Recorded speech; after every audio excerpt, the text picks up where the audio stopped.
மக்கள் அனைவருக்கும் வணக்கம். இந்த ரெண்டு முகத்தை பார்த்துக்கோங்க. ரெண்டு பேருமே தென் தமிழகத்தை சேர்ந்தவங்க. ஒருத்தர் KKSSR ராமச்சந்திரன், இன்னொருத்தர் அமைச்சர் மூர்த்தி. இந்த ரெண்டு பேருமே அமைச்சர் தான். ஒருத்தர் வருவாய்த்துறை அமைச்சர், இன்னொருத்தர் பத்திரப்பதிவுத்துறை அமைச்சர். இந்த ரெண்டு முகத்தை பார்த்துட்டீங்களா? இப்போ விஷயத்துக்குள்ள வரேன். அது என்ன அப்படின்னா, எல்லாரும் கவனிக்க வேண்டிய விஷயம். அது என்ன அப்படின்னா, கொஞ்ச நாட்களுக்கு முன்னாடி குன்றத்தூர் பக்கத்தில் சுமார் 58,000 சதுர அடி இருக்கக்கூடிய ஒரு நிலம் விற்கப்படுது. அந்த நிலத்தை வாங்கக்கூடிய நபர் அதற்காக கொடுத்த தொகை சுமார் 5.5 கோடி. அந்த 5.5 கோடியை கொடுத்து வாங்குறாரு. ஆனா அதுக்கப்புறம் தான் தெரியுது அந்த நிலத்தை கொடுத்தாங்களே அவங்களுக்கு சொந்தமான நிலம் கிடையாது. அந்த நிலம் யாருக்கு சொந்தமானது அப்படின்னா, அரசனுடைய பூங்காவுக்கு சொந்தமான நிலம். அந்த நிலம் எப்படி பட்டா மாறி அந்த குறிப்பிட்ட குடும்பத்துக்கு போச்சு. அந்த குடும்பம் எப்படி விற்பனை செய்யறதுக்கு இங்க ரிஜிஸ்டர் ஆபீஸ் அனுமதிச்சு. இந்த ரெண்டு இடத்துல இந்த வருவாய்த்துறையும் அது ஒரு பத்திரப்பதிவுத்துறை இல்லையா, இந்த ரெண்டு சேர்ந்து அடிக்கிற ஒரு முக்கியமான விஷயம் இருக்குது. இது ஏதோ குன்றத்தூர் பகுதியில் ஏதோ ஒரு நபருக்கு நடந்தது கிடையாது. தமிழகம் முழுவதும் முக்கியமாக சென்னையில் இந்த மாதிரி வேலை செய்யறதுக்குன்னு எல்லா ரிஜிஸ்டர் ஆபீஸ் பக்கத்துலயும் ஒரு 10-15 ஃப்ராட் பண்றதுன்னு ஒரு கும்பல் தெரியுது.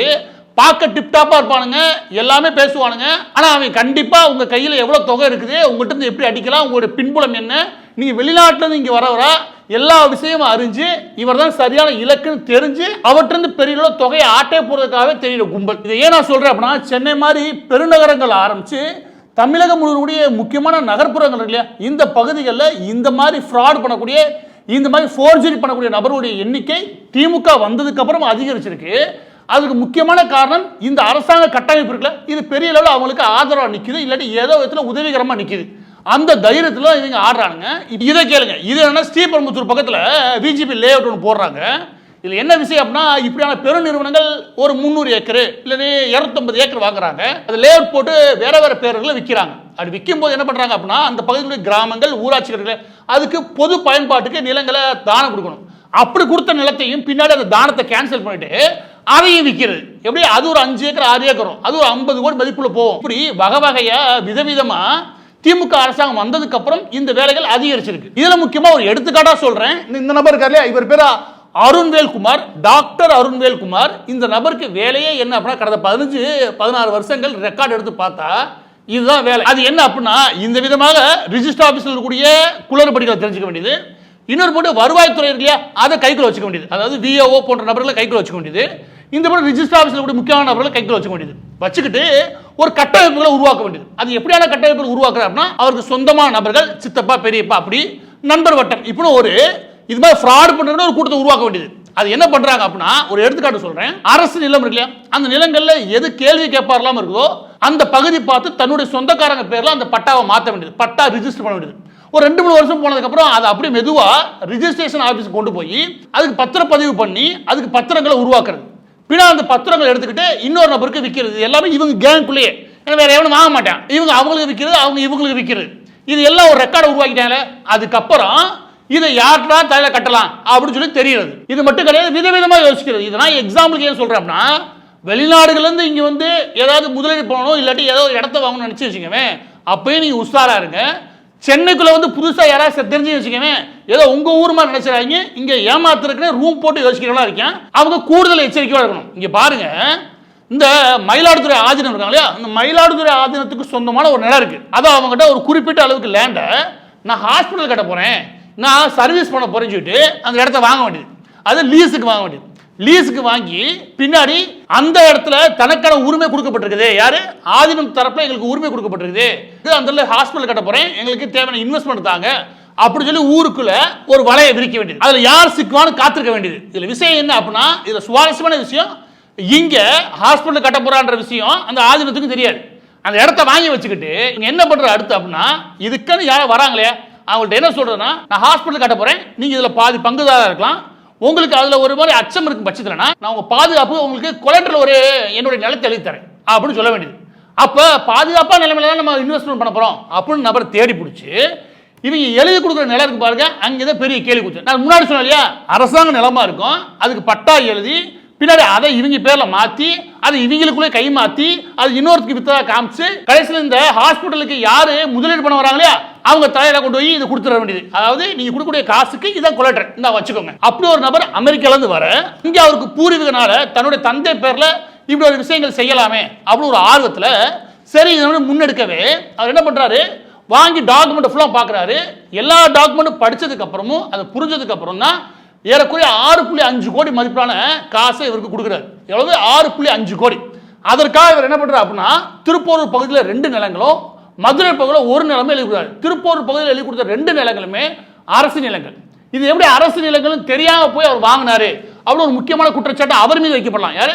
இப்படி எப்படி நீங்க ஏமாறுறீங்க? ஏமாறவே இருக்கிற வரைக்கும் ஏமாத்திரவே இருப்பேன். இப்படியான வசதிகள் தேவையில்லாது.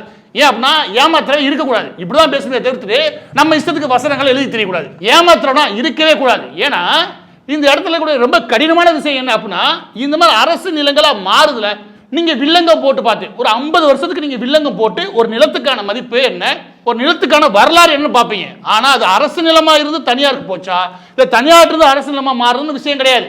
அந்த வில்லங்கம்ன்றது என்ன உங்களுக்கு சொல்லும் அப்படின்னா, இந்த நிலம் சம்பந்தமா என்னென்ன பதிவீடுகள் நடந்துச்சு, என்னென்ன பதியப்பட்டதுன்ற விஷயம் மட்டும்தான் சொல்லுமே தவிர அரசு நிலமா இல்லையான்னு சொல்லாது. அப்ப எங்க போய் நம்ம பார்க்க முடியும் அப்படின்னா, ரெவன்யூ டிபார்ட்மெண்ட்ல போய் பட்டாவை செக் பண்ணா பட்டா இருக்காது அரசு நிலத்துக்கு. அதையும் மீறி எப்படி பட்டா உருவாகுது? இந்த இடத்துல தான் இந்த ரெவன்யூ டிபார்ட்மெண்ட்டோட மினிஸ்டருக்கு இவங்க உள்ள வராங்க. அதாவது இந்த மாதிரி அரசு நிலங்களுக்கு பட்டா உருவாக்குறதுக்கு இந்த வேலைகள் தமிழகம் முழுவதும் கடந்த 15 வருஷமா ஓடுன்னு வச்சுக்கோங்க. அந்த வேலையில் அரசு நிலத்துக்கு பட்டாவை மாத்தி இதுல எங்க தாத்தா யூஸ் பண்ணியிருந்தாரு, எங்க முப்பாட்டை யூஸ் பண்ணிக்கிறீங்க அப்படின்ற பேர்ல அந்த லோக்கல் இருக்கிற விஓ இருக்கா இல்லையா, விஓக்கு ஆர்ஐ சொல்றா, இல்லாட்டி ரெவன்யூ டிபார்ட்மெண்ட்ல ஒரு ஆர்டர் வச்சுக்கோங்க. அந்த விஓல ஆரம்பிக்கக்கூடிய இந்த விஷயம் பட்டா மாறினதுமே ஒரு 2 வருஷத்துக்கு அப்புறம் இவங்க என்ன பண்றது, அந்த இடத்த தன் பேர்ல மாத்திட்டு ஒரு பத்திரத்தை போட்டு தங்களுக்குள்ளே மாத்தி மாத்தி எழுதி கடைசி இந்த மாதிரி விஷயங்களுக்கு பயன்படுத்துறது. இது புரியுதா? இந்த வேலையாவே தெரிய வேண்டியது. இதுல ஏதாவது புடிபட்டு வச்சுக்கவே அதை எதிர்த்து வழக்கு போடுறேன், அதாவது நீதிமன்றம் போறேன்னு அதுக்கு ஒரு 10 வருஷம் எங்கேயாவது சுத்த வேண்டியது. அந்த மாதிரி பார்த்தா இந்த ஆள் இதே வேலையாக செய்யறான். எனவே இந்த மாதிரி நபர்களை பார்க்கும்போது முதலாவது இவங்களுடைய ஒரிஜினல் பேரை சொல்றது கிடையாது. இவர் பேர் எடுத்த கூட அருண்வேல் குமார், ஆனா பல பேர்ட்ட கணேசன் சொல்லி வச்சிருக்காரு, இன்னொரு பேர்ட்ட அருண் சொல்லி வச்சிருக்காரு. இத்தனை பேரை மாத்தி மாத்தி எந்த அளவுக்கு முடியுமோ அந்த அளவுக்கு குழப்பி வச்சிருக்காரு. நிரந்தரமான ஒரு அட்ரஸ் கொடுக்கறதும் கிடையாது. இவங்க சார்ந்த நபர்களும் அப்படிதான் கூட்டமா திட்டமிட்டு வளர்க்குறாங்க.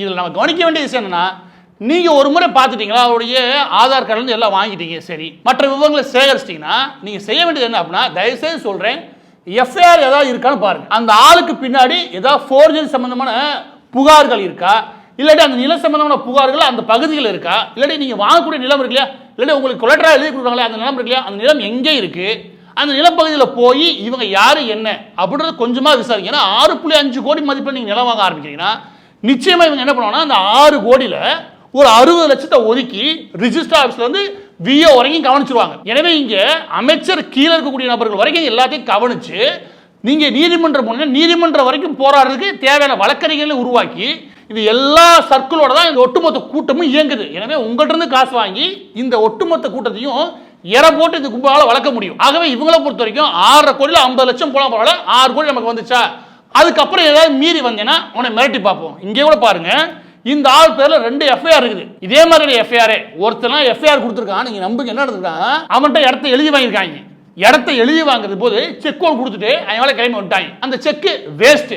ஏறக்குறைய 5 கோடி மதிப்பான நிலத்தை வாங்கிட்டு பின்னாடி அவன் போய் கேட்டா அவனை திட்டுறது. இங்க பாருங்க, அந்த எஃப்ஐஆர்ல அவன் என்ன திட்டிருக்காங்க முதற்கொண்டும் அதுல கோடிட்டு காமிச்சிருக்கேன், திரையில வைக்க நீங்க பாருங்க. அந்த எஃப்ஐஆர்ல என்ன பண்ணிருக்காங்க, உன் குடும்பத்தில் யார் யார் இருக்கா, நான் எப்படி தீர்த்து கட்டுவேன், எனக்கு யார் யாரை தெரியும் தெரியுமா, இந்த மாதிரி வீரவாசனை பேசுறது. இதேதான் 5 வருஷத்துக்கு முன்னாடி பண்ணிருக்கேன். இப்போ நடக்கல ஒரு பிரச்சனை, எது 6.5 கோடி ஒரு என்ஆர்ஐ ஏமாத்திருக்கால, அந்த விவகாரத்திலையும் அந்த என்ஆர்ஐ எப்படி விரட்டுறானா, டே நீ அமெரிக்கா இருக்கியா, அமெரிக்கால உனக்கு ஒரு பொண்ணு ஒரு பையன் இருக்கான்னு தெரியும், அங்கேயே தீர்த்து கட்டிடுவேன் நான் தெரியுமா, இப்படி மிரட்டுறது. இந்த மாதிரி மிரட்டல் உருட்டெல்லாம் இருக்கு இல்லையா, இதுக்கெல்லாம் எவனுக்கும் பயப்படாதீங்க. தயவுசெய்து சொல்றேன், இந்த மாதிரி பிரச்சனை இருந்துச்சுன்னா தாராளமா அணுகுங்க. இதுல இந்த ரவுடிகளையும் சேர்த்து வச்சுக்கிடுவாங்க. இது ஊருக்குள்ள திமுக நெருக்கமா ரவுடிலாம் இருக்காங்க, அவங்களையும் சேர்த்து வச்சுக்கிடுவாங்க.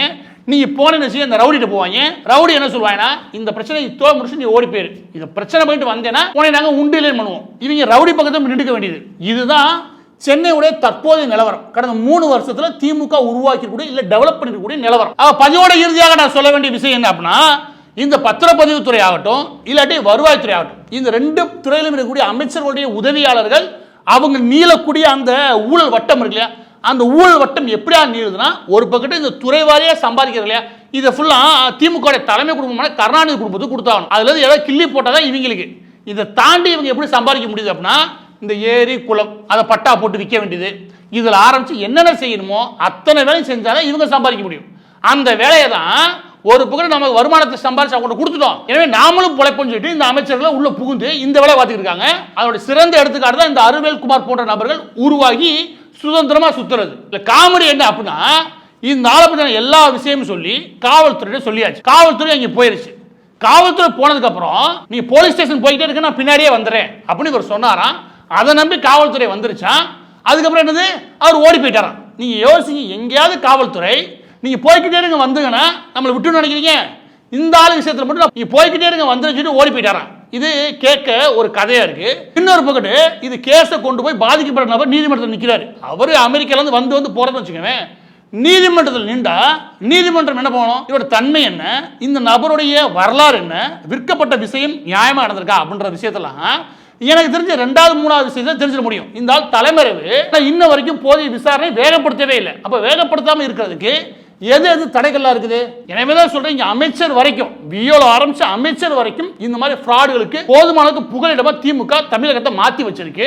எனவே வாங்கும் போதோ இதில் முதலீடு பண்ணும் போதோ தமிழகத்தை பொறுத்த வரைக்கும் நீங்க பத்திரப்பதிவுத்துறை சார்ந்து நிலங்கள் சார்ந்து கூடுதல் எச்சரிக்கையா இருக்க வேண்டியது இந்த காலகட்டத்தை பொறுத்த வரைக்கும் ரொம்ப ரொம்ப அவசியம்.